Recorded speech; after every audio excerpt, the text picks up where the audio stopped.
Okay. I didn't realize it was recording. Hi, everyone. It is Thursday. Oh my God, I missed my Wednesday Pam chat. So today is Thursday, and I'm talking to you a little bit about what's going on this week. So welcome back to the Pam chat. Okay, guys, what a weird week it's been. And I think it's really important that we talk about the news, the Roe v. Wade decision, obviously top of the news, and the leak and whether that's even relevant. And then what the fallout of all of this is. And I also want to talk a little bit about what's going on in Ukraine, and a topic that's near and dear to my heart. And then we can talk a little bit about whatever else anybody brings up in the chat. So this is the second Pam chat. I'm hoping to build an audience for this. So if you see this, please like, share, and subscribe. And then, of course, I'm going to continue to post these until I get all of the people that follow me on Facebook and Twitter over here to this platform. So one video at a time, let's get this thing going. Let's talk about Roe v. Wade today and the fact that it's soon going to be a part of history.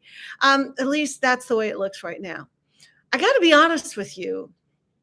Of all the things that I had on my bingo card for this month, a leak of the Roe v. Wade overturn wasn't one of them. And because leaks from the Supreme Court are pretty rare.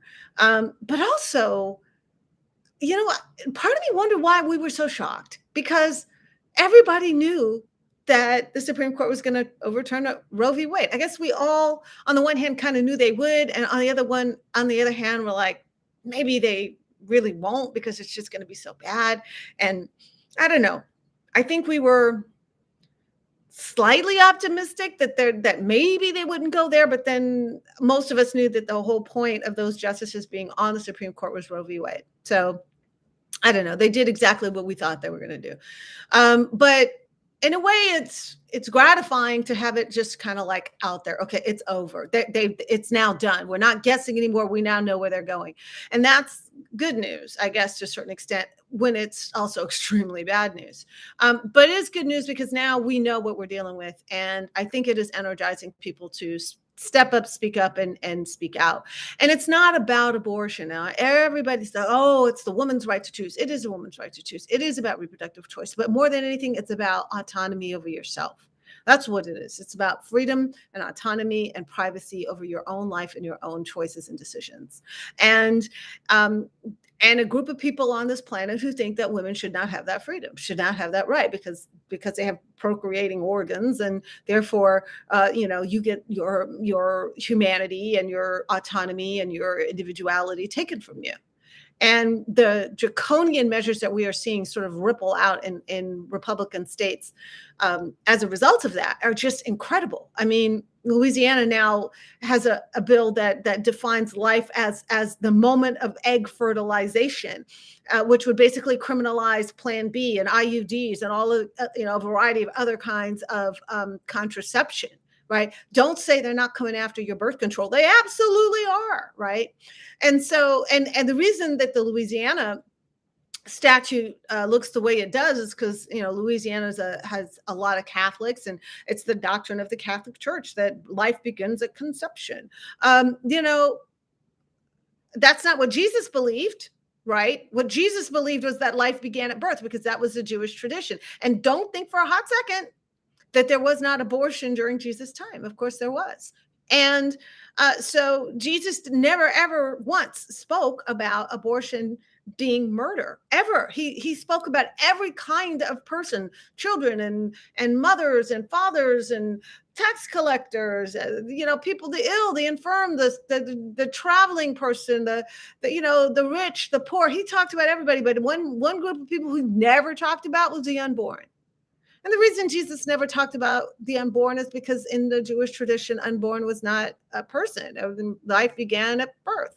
And those are like, well, that's just a Jewish tradition. It's like, no. If you believe in Jesus and the teachings of Christ, then you would believe in his, if he's God incarnate to you in your worldview, if you think he's God, then, he's supposed to be infallible. And if he's infallible, then he would make an oversight like that. That wouldn't be an accident. I mean, the Bible's not supposed to be the cliff notes of Jesus Christ, right? So if you think there's something really important missing out of the Bible because it doesn't mention the unborn, then what else is missing out of the Bible? And is it really worth, anything at all if there's that much that's missing from it?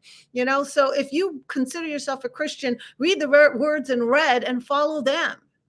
And the words in red don't say anything about unborn anywhere. So, I believe that, if you are a person that needs a theological argument on abortion, just say, I follow the teachings of Christ. And if Christ doesn't mention the unborn, then I'm not going to stress about the unborn. I mean, that's just not what I'm going to do.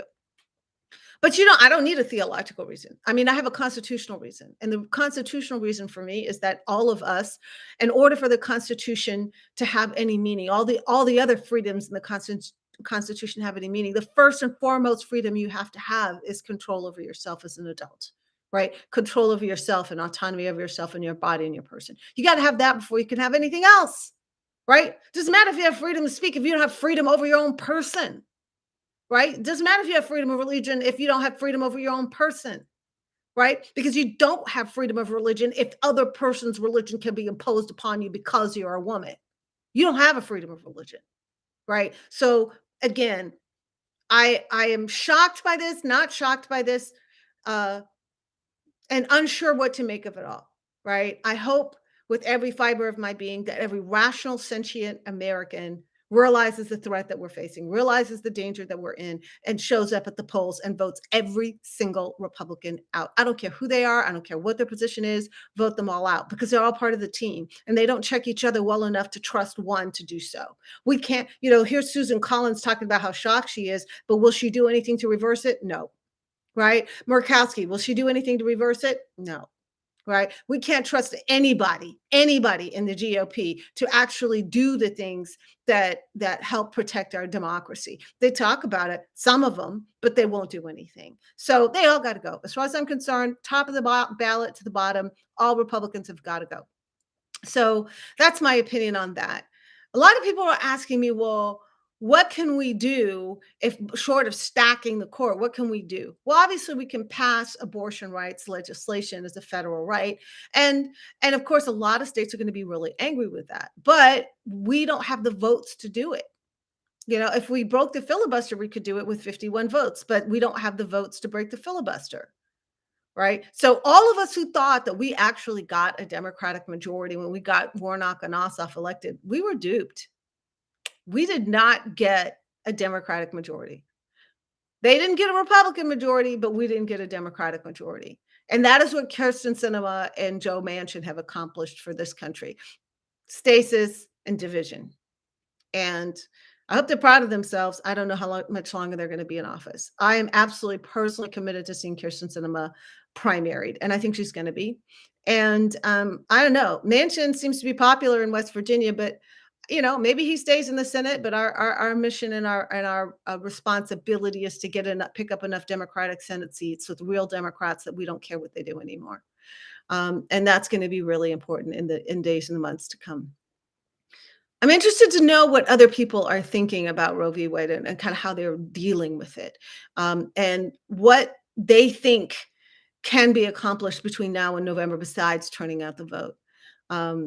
I'm stymied. Obviously the Republicans have played their cards far better than we have played ours, because with the minority of the vote, they have managed to basically get their wish list of things accomplished. Gerrymandering to the wazoo, suppressing the vote, overturning Roe v. Wade. I mean, they're in the minority, but somehow they've managed to pull it off. And you got to tip your hat to the strategists of the GOP to make this happen, because they've really thought carefully and strategically and executed a plan. We don't think on the Dem side. We don't think strategically. We don't execute a plan, right? We just play the game as our grandparents played it and just hope enough people show up. And that's always been our plan. And I think it's a lousy one. So I hope to see that change soon. I think we need to be far more mercenary in our processes and procedures and how we go about doing things, because we're getting our butts kicked doing things the traditional way. So that's my thoughts on Roe v. Wade. It's frightening. It's frustrating. Sad, it's scary. I certainly hope that in the years and months to come that we turn the ship around. But I don't know. Joe Biden is a good president on a lot of things, and there are things that I really love about what he does, but I have to wonder if he's the right president for these times because he doesn't seem to have it in him to throw punches. He just does not want to swing on the GOP at all, and he will let them swing on us.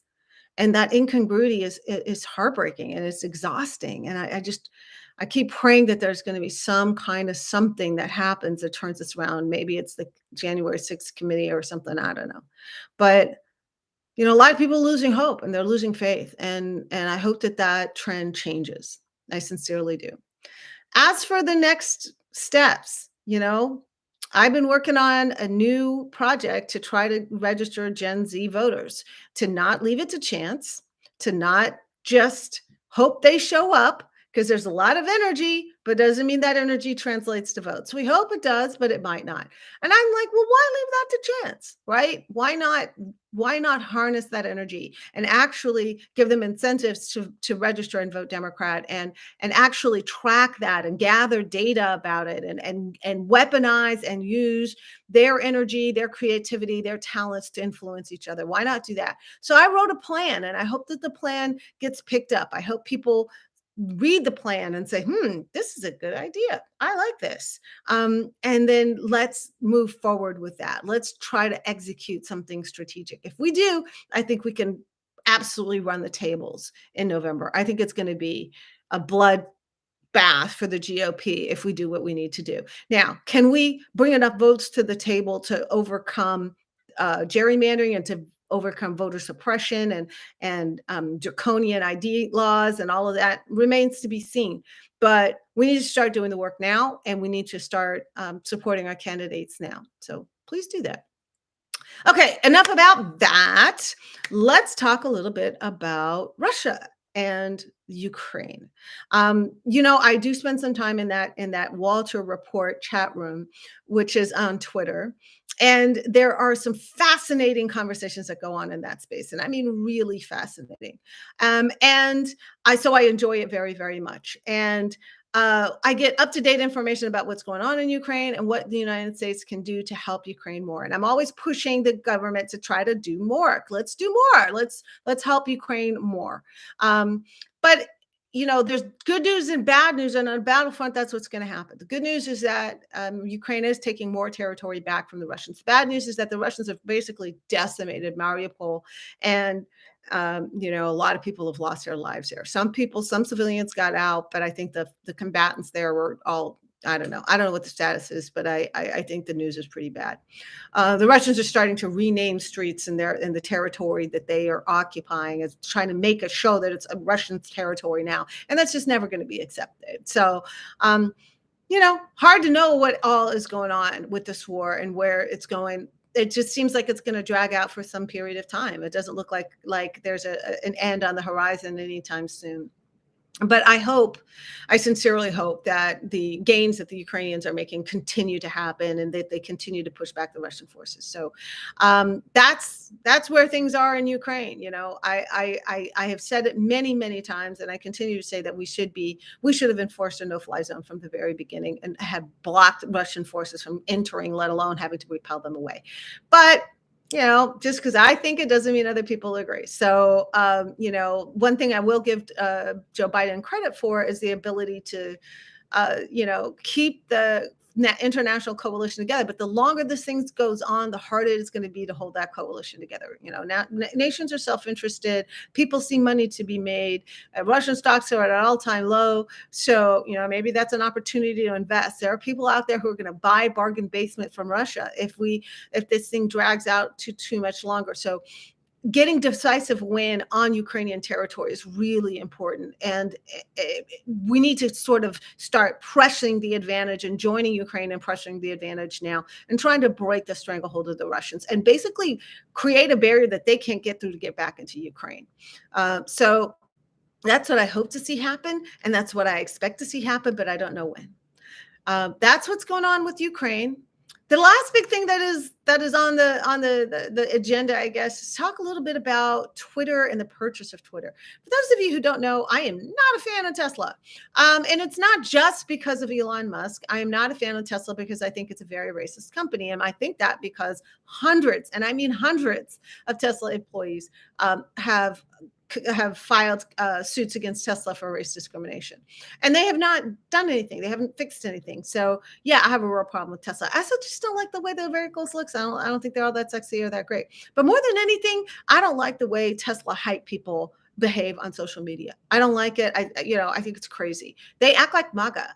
There's really no difference between the Tesla stands and the MAGAs. They act exactly the same. This week they decided to bombard my website and my email with racist, sexist, horrible, efforts to try to intimidate me. Luckily, I don't even see those emails. I have somebody who reads the stuff off of the website, so I don't even see it. But I don't know what they think they're going to accomplish. Like, do they really think that a person who ran for Congress in a red seat hasn't seen stuff like that before? What, am I supposed to be intimidated? Like, that's just weird. Who takes the time out of their day to send an email to somebody to tell them how angry they are that you trashed their car? It's a car. It's a vehicle. Yeah, I remember back when iPhones and Samsungs are kind of going head to head, and people were like, "Oh, I like my iPhone." Ooh, but would you ever go out of your way to send somebody an email and insult them because they didn't like your Samsung or your iPhone? Like, really, who does that? It's weird.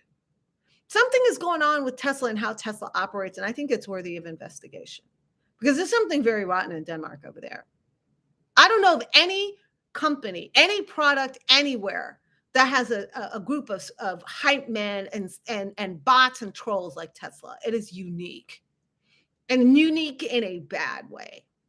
And if I were the Securities Exchange Commission, I'd be doing some real digging into manipulation of Tesla stock through social media. I'd be doing some real investigating into that because I think there's something rotten in Denmark. Now, I've made no bones about it. The part of the reason I hate Tesla is because I hate Elon Musk. And part of the reason I hate Elon Musk is that he's as much a megalomaniac as Putin, as DeSantis, as Trump, and everybody else. And I just have a real problem with anybody who thinks that he alone should own a media platform that influences that many people. I think it's sick that you'd want it and not want to, want to be able to control the flow of information. It's a megalomaniac instinct. So I said it, I mean it, I'm not taking it back, and I'm not sorry. Elon Musk is a danger to the world because he's that big of an ego and that big of an asshole. So yeah, I'm going to keep speaking out. I want this Twitter thing to blow up because I don't want it to go through. Everybody knows this. It's not news. And I'm entitled to have an opinion about Tesla cars. But really, what's so funny to me about all of this is that on the one hand, they keep trying to tell me that I'm a nobody and my opinions don't matter. And yet they spend all their time attacking me and trying to get into my Twitter feed. And they get so annoyed when I block them because they want access to the people that I influence, which is just proof positive to me that I actually do influence some people. Maybe not a ton, but a few, and maybe more than a few. And sometimes it's gratifying just to get that validation. Sometimes it feels good just to be told and reinforced that, yeah, you know what? On social media, people do pay attention to Pam Chats. No, it's pretty cool. So with that said, this is a short Pam chat, and it's a late Pam chat because it's on a Thursday instead of a Wednesday. But I'm really going to try to stick to Wednesdays. I really am at 8:00. And we're just going to continue to grow this one video at a time. And if it's small and one at a time, you never know, it continues to grow. But I'm committed to trying to make this work because I think this is a good medium and you can post it and people can see it afterwards. So I'll be sharing this on social media, and and if you got friends, family, crew, posse, tell them to follow Pam Keith FL on Twitter, to like and subscribe to this channel, and to tell their friends to join this conversation. So enough for tonight, and I wish you the very best. Be safe for the week, and we'll talk again next week, Wednesday, 8 p.m. Bye.